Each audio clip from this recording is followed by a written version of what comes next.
આગલા વર્ષે આવું રિઝલ્ટ બી નહીં હતું હમ ને તોડ બી એવો લાગ ઓછો હતો અને ફૂટ બી એટલું બધું કાંઈ હતું નહીં. જાત આ જ હતી. અચ્છા.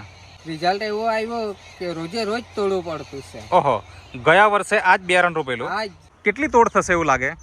હજી તો મારે આખું ચોમાસું નીકળી જશે. આ ચોમાસું આખું નીકળી જશે. હા. નમસ્કાર ખેડૂત મિત્રો, આજે આપણે એવા એક ખેડૂત મિત્રને મળવા માટે આવ્યા છે કે જેમના ખેતરમાં ભીંડાની ખેતી કરી છે. અત્યારે મહિનો ચાલે છે મે મહિનો અને આજે તારીખ છે 25, એટલે કે મે મહિનાના આખરી દિવસ છે, છેલ્લા દિવસો ચાલી રહ્યા છે. તમે ખેતર જોઈ શકો છો, એકદમ લીલું છમ.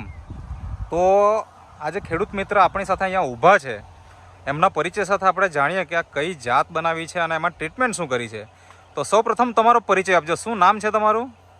મારું નામ કમલેશભાઈ કલણભાઈ ગામિત, દાદરિયા. ઓકે, એટલે તાલુકો કયો? વાલોડ. હા, અને જિલ્લો? તાપી. તાપી. મને જણાવો કે આ ભીંડાની ખેતી તમે કેટલા વર્ષોથી કરો છો? ભીંડાની ખેતી તો 4 વર્ષ જેવા થયા. 4 વર્ષથી કરો છો, બરાબર. હવે અત્યારે આ વર્ષે કઈ જાત બનાવી આ ખેતરમાં? રૂકમણી. રૂકમણી, બરાબર. તો ખેડૂત મિત્રો, આ રૂકમણી જાત છે. કેટલા મહિના થયા આ રોઈપાને? મહિનો ઉપર થઈ ગયા. મહિનો ઉપર થઈ ગયા, એટલે મતલબ ચાલુ થયા તે કે પછી? હા, ચાલુ કેટલા દિવસ હમણાં? આ 20 તોડ તો તોડી લીધા. 20 તોડ તોડી લીધી? હા. અચ્છા, એટલે લગભગ 2 મહિના જેવા થયા હશે 2 મહિના રોપેલાને? હા, 2 મહિના આસપાસ ખરા, બરાબર. તો આજે વર્ષોથી તમે મતલબ 4 વર્ષથી તમે ખેતી કરો છો ભીંડાની, અને આ વર્ષે તમે ભીંડાની ખેતી કરી છે. આ બેમાં તમને તફાવત શું લાગે? શું ફેરફાર લાગે? તફાવતમાં આ વર્ષે મેં દવા વાપરી. કઈ દવા? આજે અહીંયા નીચે આપણે અહીં રાખી છે. હા, સ્ટીમરીચ છે, સેત છે, રેપઅપ છે, બાયો 99 છે, એનપીકે છે અને ઝિંક. હા, આ વસ્તુ તમે વાપરી. કેટલા દિવસે છંટકાવ કર્યો અને જમીનમાં કેટલી વખત આપ્યું? જમીનમાં મેં 2 વખત વાપરી. ને છંટકાવ 3-4 વાર જેવી લાગી, 4 વાર લાગી. અચ્છા, તો એનાથી તમને શું ફાયદો દેખાય? આગલા વર્ષોમાં કરતા અત્યારે શું ફાયદો વધારે દેખાય એ થોડીક વાત કરો. આગલા વર્ષે આવું રિઝલ્ટ બી નહીં હતું ને તોડ બી એવો લાગ ઓછો હતો અને ફૂટ બી એટલું બધું કાંઈ હતું નહીં. જાત આ જ હતી. અચ્છા. જે આ રૂકમણી છે એ જ આગલા વર્ષે રોપેલી હતી, તો રિઝલ્ટ એટલું નહીં હતું. તો છતાં આ વખતે આ વાપરી તો રિઝલ્ટ એવો આવ્યો કે રોજે રોજ તોડવું પડતું છે. ઓહો, ગયા વર્ષે આ જ બિયારણ રોપેલું? આ જ. કેટલા કિલો રોપેલું ગયા વર્ષે? એ 500 ગ્રામ. 500 ગ્રામ. આ વર્ષે એટલું જ છે, 500 ગ્રામ જ છે. હા, બિયારણ તેનું તે જ રૂકમણી જ, બરાબર. તો ગયા વર્ષે આ 500 ગ્રામમાંથી કેટલું ઉત્પાદન આવતું? એમાંથી 30 કિલો એટલું નીકળતું હતું. અને વચ્ચે એક દિવસ છોડીને તોડતા કે દરરોજ? એક દિવસ છોડીને 30 કિલોના આસપાસ નીકળતું 500 ગ્રામમાંથી. ગયા વર્ષની વાત છે. વધારેમાં વધારે કેટલું નીકળેલું? વધારેમાં વધારે ગયા વર્ષે નીકળતું 50 સુધી જેવું ગયું. 50 કિલો સુધી ગયું વધારેમાં વધારે, બરાબર ને? પણ એવરેજ પકડીએ તો 30-35 ની એટલું જ થતું, બરાબર ને? હવે આ વર્ષે એ જ બિયારણ છે, બરાબર. તમે આ જે નેટસફ કંપનીની જે પ્રોડક્ટ છે એમાં તમે 4 વખત છંટકાવ કર્યો અને જમીનમાં કેટલી વખત આપ્યું? 2 વખત. હવે આ જ્યારે કર્યું તો તમને તમારા ખેતરમાં, આ જે ભીંડાનું ખેતર છે એમાં તમને શું ફાયદો દેખાય છે? ફાયદામાં ઉત્પાદન વધારે મળ્યું. ગયા વર્ષે 500 ગ્રામમાંથી 30-35 એવરેજ થતું, તો આ વર્ષે કેટલું થયું? આ વર્ષે 70 કિલો ને 70 એવરેજ 100 સુધી ગયું. હજુ ચાલુ છે. હા, આજે 20 તોડ આપણી થઈ ગઈ. એમાં વધારેમાં વધારે તોડ કેટલાની થઈ? વધારેમાં વધારે 90-95 જેવો કિલો નીકળ્યા. 95 કિલો સુધી ગયું એક દિવસ જે સોયડું તો.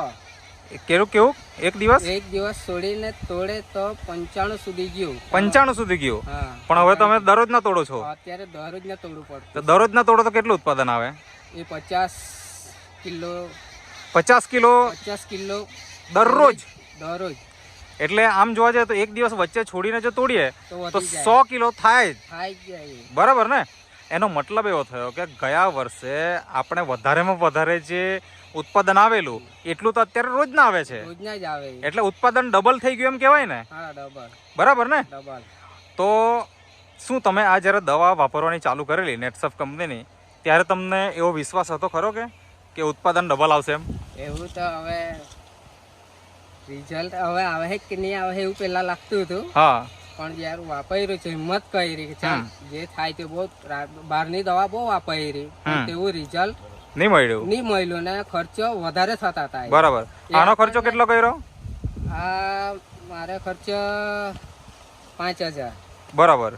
અને માનો કે આ નહીં વાપરતે તો કેટલો ખર્ચો થઈ જતે? એ વધી જતે, કારણ કે ગયા વર્ષે કેટલો થયેલો? ગયા વર્ષે તો 10,000 ઉપર જેવું થઈ ગયું. બરાબર. કારણ કે દવા રોજે એક દિવસ છોડીને દવા લાવવાની, એક બોટલ લાવવાની, એટલે ખર્ચો બહુ વધારે થઈ જતો. તો આ વર્ષે એવું થયું ખરું કે દર એક દિવસે આતરે તમારે છાંટવું જ પડે એમ? ખર્ચ જ ઘટી ગયા. તો હમણાં તમે મતલબ જંતુનાશક દવા કેટલી વાર છાંટી આમાં? જંતુનાશક દવા 2 વાર જ છાંટેલી. 2 જ વાર? 2 જ વાર. મતલબ આ 2 મહિના હવે થઈ જવાના અને 2 મહિનાની અંદર ખાલી 2 જ વખત. 2 જ વખત. એટલે કે આ દવા જો રેગ્યુલર વાપરે, નેટસફ કંપનીની જે બાયોફિટ છે, તો એના કારણે જંતુનો ઉપદ્રવ પણ ઓછો થઈ જાય. ઓછો રોગ આવે જ નહીં તો માને જ ચાલે. બરાબર. તો તમને ભીંડાના લાગમાં એક તો ફાયદો થયો ને ફૂટ બી જોરદાર આવે. અચ્છા, આપણે જોઈ શકીએ ખરા કે? બતાવો ને જરા, ફૂટ બતાવો ને. આ ખેડૂત મિત્રો તમે જોઈ શકો છો, આ ફૂટ નીચેથી ઘણી બતાવો ને કેટલીક ફૂટ છે. હા હા હા, 1 2 3 4 અને તમે ફૂટ જો જાડી જાડી ફૂટ. બરાબર ને. એનો મતલબ શું થઈ ગયો કે હવે આ જે ભીંડાનું ખેતર છે, આપણે એક જ જગ્યાએ નહીં પણ આગળ જઈને એવી બતાવ્યા.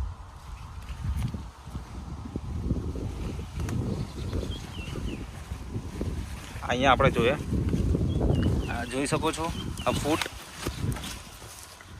નીચેથી ફૂટ ચાલુ થઈ ગઈ, નીચેથી એકદમ જબરજસ્ત. બરાબર ને. છોડ એકદમ મજબૂત બને. છોડ મજબૂત. અને ખેતર આમ જોવા જઈએ તો એકદમ લીલુંછમ. મે મહિનો, ભરપૂર ગરમી અને તેવા વાતાવરણમાં પણ તમે જોઈ શકો છો કે ખેતર એકદમ લીલુંછમ છે. તો બીજા ખેડૂતોને તમારે શું કહેવું છે? આ વાપરવું જોઈએ કે નહીં? આ જ દવા વાપરવી જોઈએ. બરાબર છે. અત્યારે 20 તોડ થઈ ગઈ, હજી કેટલી તોડ થાય? દવા ભૂલી જ જવા જોઈએ. અચ્છા, કેટલી તોડ થશે એવું લાગે? હજુ તો મારે આખું ચોમાસું નીકળી જશે. ચોમાસું આખું નીકળી જશે. ચાલો, પાછો સમય મળશે ને તો પાક્કો બીજો પણ વિડીયો લેશું, જ્યારે છેલ્લે પતવાનો હશે ને ત્યારે. આ ચોમાસું બિંદાસ નીકળી જાય. હવે મને એક વસ્તુ જણાવો, ખેડૂતો દરેક આજે ખેતી, હા, એક વસ્તુ છે કે આ મે મહિનામાં ભીંડા આવા થાય નહીં ને કોઈ રોપે બી નહીં. બરાબર. રોપે તે એપ્રિલમાં રોપે. હા હા હા, તો 1 મહિનો પહેલા જેવું આમ તેમ હશે. બરાબર છે. કહેવાનો મતલબ એવો છે કે જો દવાનો ઉપયોગ જો પ્રોપર કરો તો ઉત્પાદન પણ સારું મળે, ફૂડ પણ સારી મળે અને એના કારણે આપણને બીજું બજારમાં ભાવમાં કેવું છે? બજારમાં ભાવ સારું મળે, ક્વોલિટી સારી આવે. ક્વોલિટી સારી. અચ્છા, આજે તોડી નાખ્યા ભીંડા? આજે તોડી નાખ્યા. બરાબર. ઓકે, તો હવે કોઈ ખેડૂત મિત્ર તમારો કોન્ટેક્ટ કરવા માંગતો હોય તો કરી શકે, એના માટે તમારો કોન્ટેક્ટ નંબર આપો. 98 794 46 46 932. કમલેશભાઈ નામ તમારું?